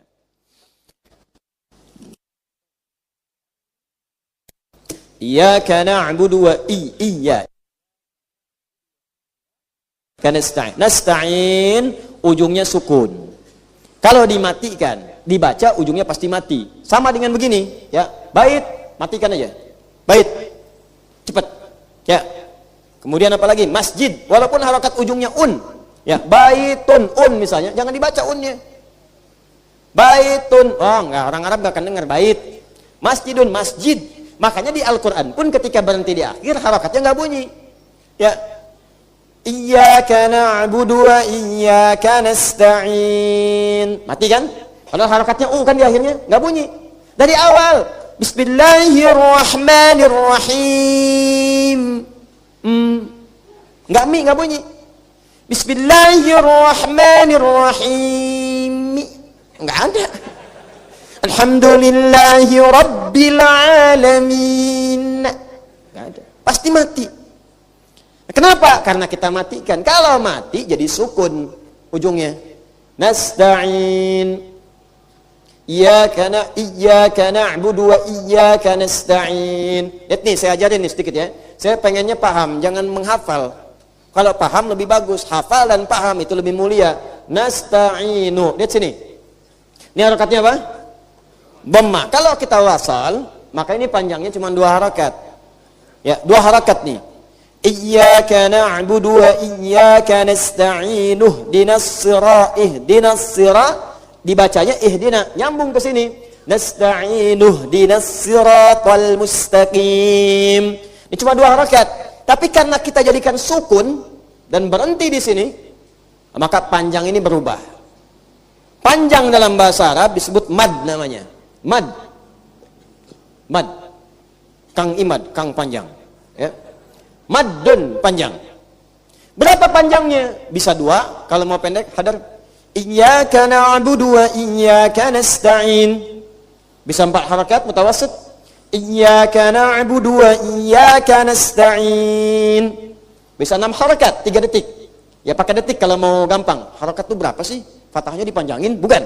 Ya kalau 2 harakat 1 detik. 4 harakat 2 detik, 6 harakat 3 detik. Setiap 1 detik 2 harakat. Itu paling gampang belajar kekinian. Ya, 3 detik. Ya, 6 harakat 3 detik.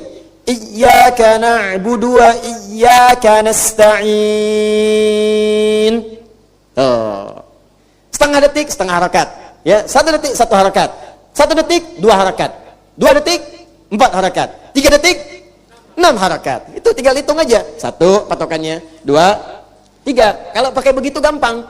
Nah ini bisa 2, bisa 4, bisa 6. Ustadz, kan biasanya cuma 2. Kenapa 4 dengan 6? Oh 4 dengan 6 itu baru panjangnya. Baru dalam bahasa Arab disebut aridun. Baru. Biasanya cuma 2, sekarang jadi 4. Iyyaka na'budu wa iyyaka nasta'in. Wah panjang nih. Baru nih panjang, saya baru dengar. Panjang. Aridun baru. Kenapa dibaca jadi 4 harakat, 6 harakat? Kok baru panjangnya begini? Sebab sukun. Ada sukun di akhir bacaannya. Maka muncullah kalimat mad arid lis-sukun. Gitu cara memahaminya. Jadi jangan dihafalin, dipahami. Mad wajib muttasil, kenapa disebut wajib muttasil? Mad jaiz munfasil, kenapa disebut jaiz munfasil? Ada. Turunkan, pahami. Kalau udah paham, enak kita. Ada si mad arid lis-sukun nih. Nah, si mad wajib nih, ada jaiz nih dan seterusnya. Enak kita bacanya. Ya, iyyaka na'budu wa iyyaka nasta'in. Ada yang baca pakai kasrah, nista'in. Ya, nista'in ini bacaannya dari Bani Asad, Rabi'ah dan Bani Tamim. Tapi kita baca harus menggunakan fathah. Kalau untuk kita. Ya, jadi bacanya apa? Nasta'in. Iyyaka na'budu wa iyyaka nasta'in. Nah, sekarang fokus, saya akan berhenti di sini. Ya, saya tidak ingin Anda ditanya tadi, belajar apa Ustaz Adi? Sukun. Wal ibadatu fil lughati, saya sampai sini, nanti saya berhenti untuk berikan pengumuman. Wal ibadatu fil lughati min adh-dhullati yuqalu tariqun ma'bad wa ba'irun ma'bad ay mudhallal wa fi syar'i ibaratun amma yajma'u kamal al-mahabbati wal khudu'i wal khawf. Wal ibadatu fil lughati adh-dhullah. Dan ibadah itu yang dimaksud dengan ibadah, iyyaka na'budu wa iyyaka nasta'in. Yuk kita terjemahkan, terjemah bebas dulu ya. Ya Allah, kepadamu saja kami beribadah, menyembah, dan kepadamu saja kami mohon pertolongan. Ini kita bahas tafsir di sini dulu. Nanti setelah itu saya terangkan makna kalimat per kalimatnya. Fokus ini. Yang dimaksud dengan ibadah, kata Syekh Ibnu Katsir, itu dhullah, merendahkan diri, rendah. Jadi kita ini merasa rendah. Yang tinggi cuma siapa? Makanya Allah tidak ridha dan tidak akan pernah senang ada hamba yang merasa tinggi. Awas, merasa ilmu paling tinggi, merasa harta paling banyak, merasa jabatan paling tinggi. Itu Fir'aun tuh pernah merasa tinggi sampai menyebut Tuhan, ana rabbukumul a'la, tenggelamin ke yang paling bawah. Jadi ketika orang merasa tinggi, ditenggelamin sampai yang paling bawah. Itu cara Allah tuh begitu. Ketika ada yang merasa kaya dengan hartanya, ditenggelamin, dilipat, likuifasi sama tanah, lipat, tenggelamin sampai yang paling bawah. Sampai nggak ketemu lagi tuh sifat tinggi itu. Tuh. Maaf ya, Fir'aun pernah begitu, terus ente pengen ikutan. Saya katakan jangan bersaing lah, gak akan dapat. Korun pernah sombong dengan hartanya, terus ente nggak sekaya Korun pengen ikutan, nekat Anda. Ya, nggak akan pernah bisa menang. Dan makhluk yang paling benar-benar merasa tinggi itu iblis, setan turunannya. Itu mah udahlah, perfeksional lah, perfect lah dalam urusan itu. Urusan sombong itu sampai disebut di Quran. Aba wastakbar. Quran surah kedua ayat 34. Wa idz qulna lil malaikati isjudu li adama fasajadu illa iblis. Kenapa? Aba, dia nggak mau sujud, wastakbar, karena merasa tinggi, merasa hebat. Merasa hebat dia. Ditanya oleh Allah, Allah tuh maha tahu, nggak nanya juga, udah ketahuan. Cuman supaya dia nggak ngeles ketika Allah katakan, kamu sombong nih. Dia bisa mengelak, enggak kok ya Allah. Untuk membuktikan itu, maka ditanya oleh Allah supaya keluar langsung di lisannya. Supaya malaikat mendengar langsung, Adam mendengar langsung, dan tidak ada hujah lagi bagi dia untuk mengelak. Maka muncul Quran surah ke-7, ayat 11 sampai 13. Makanya di sini nanti turun sebagai hukum pembuktian. Diterapkan dalam kehidupan, ada persidangan, dibuktikan supaya terbukti. Bukan klaim semata. Ada saksi, ada macam-macam. Saksinya banyak. Dia begitu ditanya, ayat 12 yang lihat fokus. Ma mana'aka alla tasjuda idh amartuk. Iblis, kenapa kamu nggak mau sujud kepada saya saat saya perintahkan? Kata Allah, bukan sujudnya yang penting. Ente nggak sujud, semuka langit dan bumi nggak sujud, nggak akan menurunkan satu saya sebagai Tuhan. Saya tetap Tuhan. Saya tenggelamin kamu sekarang di neraka, tenggelam kamu, saya yang Tuhan. Kenapa nggak mau sujud? Keluar. Ana khairum minhu. Saya lebih hebat dibanding dia, Adam. Khalaqtani min narin wa khalaqtahu min tin. Kau ciptakan saya dari api, kau ciptakan dia dari tanah. Enggak level yang api nyembah ke tanah. Kata Allah, bukan nyembah, ini hormat. Bukan masalah sujudnya. Kamu melanggar perintah saya, kamu siapa? Kamu siapa mau melanggar saya? Kamu Tuhan. Kamu nggak sujud, nggak ada urusan dengan saya, tapi ini perintah saya. Qala fakhrij minha. Keluar kamu dari sini. Diusir. Diusir pun masih sombong, Anda bayangkan. Ada yang diusir Allah masih sombong. Tuh, jadi jangan nyaingin iblis dalam persoalan kesombongan, nggak akan menang Anda. Demi Allah saya katakan, jangan saingan sama setan, Anda nggak akan menang. Ya, sampai kiamat, sampai habis kiamat, nggak akan menang. Demi Allah saya katakan, tuh anak-anak ketawa, nggak akan menang Anda. Adam salah, begitu dikeluarkan Allah dari surga, turun ke bumi, Adam tobat karena ngerasa salah. Allah, saya salah ya Allah, tobat. Diturunkan kalimat tobat. Quran surah kedua ayat 37. Fatalaqa Adamu min rabbi kalimatin fataba alaihi, turun kalimat tobat, lantas Adam tobat. Saat tobatnya ngaku salah, saya zalim ya Allah. Bahkan bentuknya jamak. Jamak itu apa? Dibawa ke istri juga. Kan dengan istrinya itu beliau. Jadi maksudnya ya Allah, kalau saya salah istri pun saya. Jadi kesalahan istri pun kalau bisa ya Allah, ketika engkau memaafkan aku, ampuni pula dosa istriku. Makanya di Quran itu banyak menggunakan untuk pesan, bersikap baik secara sosial walaupun itu berdoa, jangan berdoa untuk sendiri. Jangan soleh sendirian. Doakan istrimu, doakan anakmu, doakan ibumu, doakan ayahmu, doakan musuhmu, doakan lawanmu, doakan tetanggamu, doakan muridmu, doakan gurumu. Makanya pakai na itu kami kita. Rabbana atina fid dunya, Rabbana zalamna anfusana, hablana, Rabbana hablana min azwajina. Kami. Ya Allah, kalaupun Engkau ingin ampuni saya, mohon ampuni juga istriku ya Allah. Ampuni juga anakku ya Allah. Bagaimanapun dia adalah pasangan yang Kau pasangkan denganku. Mustahil Engkau titipkan kepada aku kecuali Engkau menginginkan aku membuat dia saleh dengan izinmu. Maka ketika Engkau ampuni aku, ampuni pula dosa istriku. Indah tuh. Merasa zalim, minta ampun. Iblis salah, enggak merasa zalim. Masih merasa benar aja. Jadi kalau ada manusia sekarang udah salah, tetap merasa benar, itu patut dipertanyakan. Dia manusia apa? Bukan saya yang bilang tuh. Ya. Dia manusia atau hamba yang sedang dipengaruhi iblis. Kalau sedang dipengaruhi, cepat berlindung kepada Allah. Fasta'iz billahi minasyaitonir rajim. Cepat sebelum tiba masanya iblis berlepas diri kepadamu. Hati-hati. Idz tabarra alladziina tubi'u minal ladziina taba'u wa ra'ul 'adzaba wa taqatta'at bihimul asbab. Ketika yang diikuti itu kemudian berlepas diri. Ketika disidang oleh Allah, ada yang mengatakan, "Ya Allah, karena dia saya ikut." Kata iblis, saya enggak ikutan. Saya tuh enggak pernah maksa kamu, saya cuma goda. Salah kamu sendiri ikut. Iblis jadi bilang, saya cuma goda, saya nggak maksa. Tuh iblis tuh, pintar tapi keblinger. Beneran. Jadi begitu disidang di hari kiamat, dia mengelak. Istabaru alladziina tubi'u minal ladziina taba'u. Ketika yang diikuti setan iblis itu berlepas diri dari yang mengikuti. Dipaksa, jangan sholat dulu, ayo kita nonton dulu, ayo kita makan ini dulu, ayo kita pesta, meninggal di situ. Yang ngajak ketika disidang, yang diajak ya protes, ya Allah, karena dia saya kemudian tidak sholat. Maka keluarlah wujud aslinya setan itu. Tidak ya Allah, saya kan nggak maksa, saya cuma ngajak. Salah dia ikut. Tugas saya kan cuma bisikin doang. Alladzi yuwaswisu fi, saya cuma bisikin di hati dia, salah dia sendiri ikut. Tuh, mau jawab apa coba? Iblis tuh begitu. Langsung tolak aja seketika. Jadi kalau saya dulu dari kecil tuh begitu, di pesantren ada bisikan-bisikan, iblis kamu gak akan menang. Gituin aja, terang-terang. Bahkan dulu pernah saya tantangin tuh. Saya pertama belajar silat waktu itu, semoga Allah merahmati guru silat kami. Ya itu waktu kecil belajar.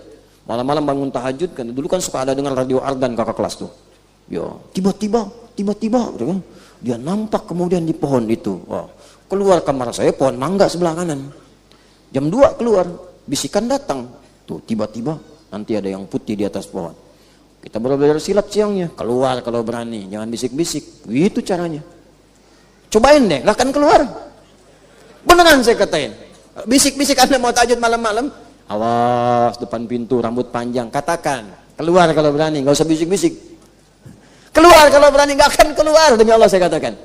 Anda di sini tikap malam-malam jam 2 keluar, tiba-tiba ada bisikan, hati-hati pohon palem depan, rambut panjang, awas bagian bolong minta sate 200 tusuk.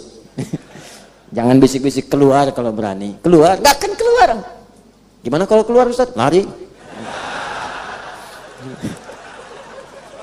Kalau mau kayak Umar ya lawan.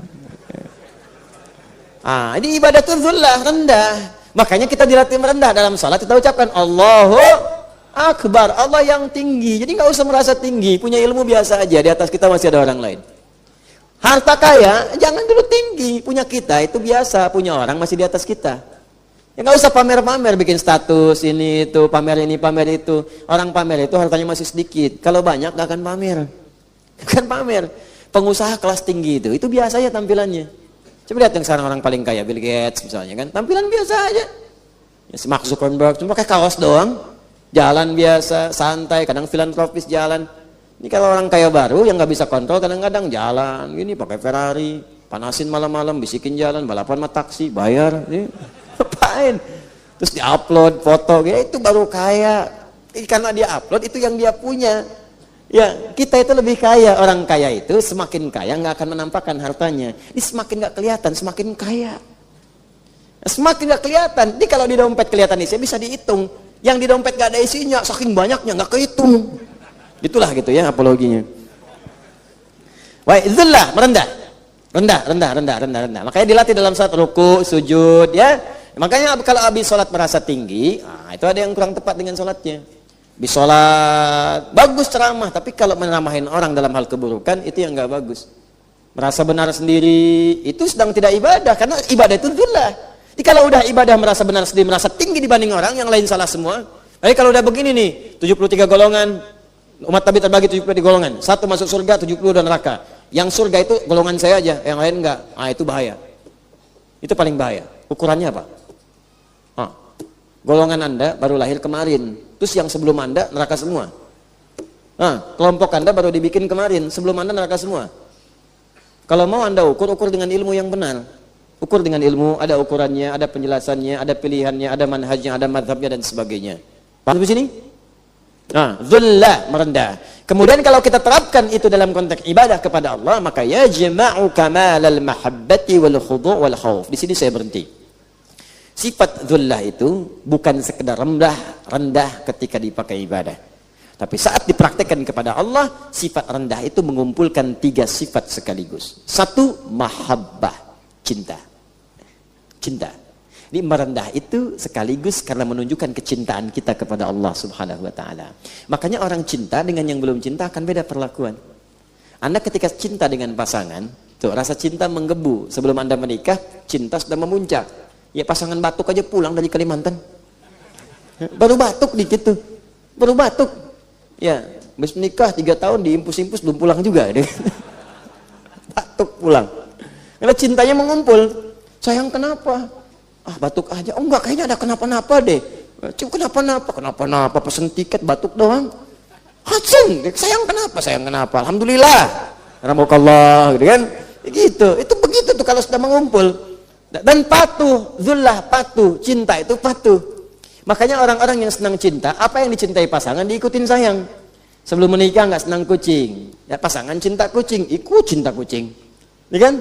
Pasangan cinta ayam, ikut cinta ayam, ya kan? Ya pasangan cinta monyet ikut, ya gitulah ini, ya. Diikutin tuh. Jadi kalau Anda benar-benar zullah kepada Allah, mahabbah datang. Di apa yang disukai Allah, itu yang Anda sukai. Allah cinta dengan kejujuran, Anda akan jujur. Allah cinta kebersihan, Anda akan bersih. Makanya ahli ibadah itu pasti bersih. Karena itu sebelum ibadah ada taharah namanya. Ada nazafah, ada taharah. Itu beda. Nazafah bersih luarnya, taharah bersih luar dan dalamnya. Di luar kita wudu, kotoran kita bersihkan dalam hati kita. Makanya kalau orang selesai ibadahnya, mahabbahnya muncul. Apa itu mahabbah pertama? Salam. Assalamualaikum. Salam itu damai, cinta, tenang, nyaman. Assalamualaikum warahmatullah. Assalamualaikum warahmatullah. Dipraktikkan dalam hidup, ke tetangga salam, ke teman di kantor salam. Mahabbah muncul, itu. Kemudian khudu', patuh. Kalau Anda benar hamba, patuh sama Allah. Patuh, kata Allah salat, salat. Kata Allah jujur, jujur. Ini aneh ini. Katanya hamba, tapi kehidupan sehari-hari melewati batas-batas hamba. Terakhir khauf, sifat kekhawatiran yang dalam untuk memohon rahmat Allah Subhanahu wa taala. Makanya ada ar-raja wal khauf. Raja itu permohonan kebaikan, khauf khawatir, takut ketika melanggar ketentuan Allah sehingga berharap rahmat yang sempurna dari Allah Subhanahu wa taala. Kita berhenti sampai di sini dengan menyimpulkan bahwa paparan pertama dari Syekh Ibnu Katsir rahimahullah al-Imam menyampaikan yang pertama, ia menggunakan tasydid, iyyaka na'budu wa iyyaka nasta'in. Yang kedua itu nasta'in dibacanya menggunakan fathah, ujungnya sukun. Jika ada yang baca menggunakan kasrah, itu dari Bani Tamim, Bani Asad di antaranya. Kemudian yang paling penting di situ ada kalimat na'budu dari makna ibadah. Ibadah artinya merendah, dhullah, dan mengumpulkan sifat mahabbah, khudu' wal khauf, mengumpulkan sifat cinta, merendahkan diri dan takut. Ya, takut dengan segala ketentuan Allah Subhanahu wa taala ketika kita melanggarnya. Di orang-orang yang ibadah kepada Allah, baik itu salat, baik itu puasa, baik itu baca Al-Qur'an, ciri keberhasilan ibadahnya ketika terkumpul dalam cintanya mahabbah yang ia praktekkan dalam kehidupannya. Ketika terkumpul khudu, kepatuhan kepada Allah dalam setiap aktivitasnya, dan terkumpul khauf jika dia khawatir melanggar ketentuan Allah Subhanahu wa taala. Sekarang tinggal dicek berapa tahun usia Anda. Apakah selama kita ibadah ini mahabbah sudah ada dalam diri kita, khudu terpraktekkan dalam hidup kita, dan khauf sudah menjema dalam perilaku kita. Itu poinnya. Demikian kajian Ustadz Adi Hidayat untuk hari ini. Semoga kita bisa mengambil pelajaran dari beliau. Dan terima kasih telah mengunjungi channel Sobat Dunia Akhirat. Semoga bermanfaat. Wassalamualaikum warahmatullahi wabarakatuh.